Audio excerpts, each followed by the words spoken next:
यूसुफ रजा Gilani chairman ते सरदार सईदाल deputy chairman senate मुंतखब औहदा हलफ उठा लिता। सैनेट इजलास वज़ीर खारजा इसाक डार ने प्रिजाइडिंग ऑफिसर की जिम्मेदारियां अंजाम दित्तियां। सैनेट इजलास का आगाज़ होंदे ही तहरीक इंसाफ की जानिब तो एहतजाज किया गया तो PTI के अली जफर ने इजहार ख्याल करते हुए कहा है कि जदों तक KPK तो सैनेटर नहीं आ जाते इस इजलास को मुलतवी किया जाए। बाद वज़ीर खारजा इसाक डार ने बतौर प्रिजाइडिंग ऑफिसर 9 मुंतखब सैनेटर्स तो हलफ लिता, जिस तो बाद अरकान ने रूल ऑफ मैंबर्स से दस्तखत किए।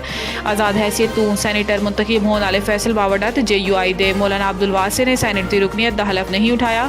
चेयरमैन सैनेट लई उम्मीदवार यूसुफ रजा गिलानी ने कागजात नामजदगी जमा कराए तो डिप्टी चेयरमैन सैनेट लई हुकूमती इत्तेहाद दे उम्मीदवार सईदाल खान नासिर ने कागजात नामजदगी जमा कराए, जबकि दोनों उम्मीदवारों के मद्दे मुकाबिल किसी ने कागजात जमा नहीं कराए। स्टॉक एक्सचेंज कारोबार का तारीख साज आगाज इंडेक्स 70,000 की सतह अबूर कर गया।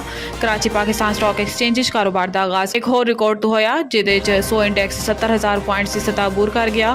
पाकिस्तान स्टॉक एक्सचेंज अज कारोबार की मुस्बत आगाज होया जिदे 100 इंडेक्स 398 पॉइंट्स का इजाफा होया तो इंडेक्स 70,000 पॉइंट्स की सतह अबूर करते हुए 70,018 पॉइंट्स से रहा। गुज़िश्ता रोज़ कारोबारी हफ्ते के आगाज से 100 इंडेक्स तारीख की पहली मरतबा 69,000 पॉइंट्स की सतह अबूर करते हुए 69,720 ते बंद होया सी। ख्याल रवे कि गुज़िश्ता कारोबारी हफ्ते भी स्टॉक एक्सचेंज तेज़ी वेखी गई तो 100 इंडेक्स तारीख की पहली मरतबा 68,000 पॉइंट्स की सतह अबूर कर गया।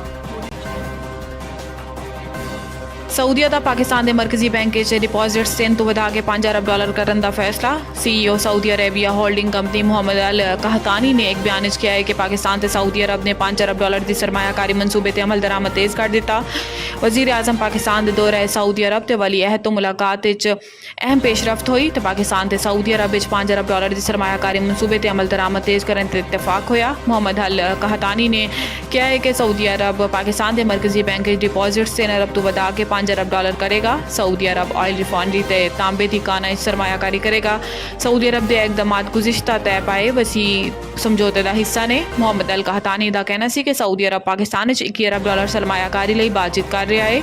इस मनसूबे के तहत तांबे की कान ते $7 अरब ते रिफाइनरी ते $14 अरब की सरमायाकारी की जाएगी।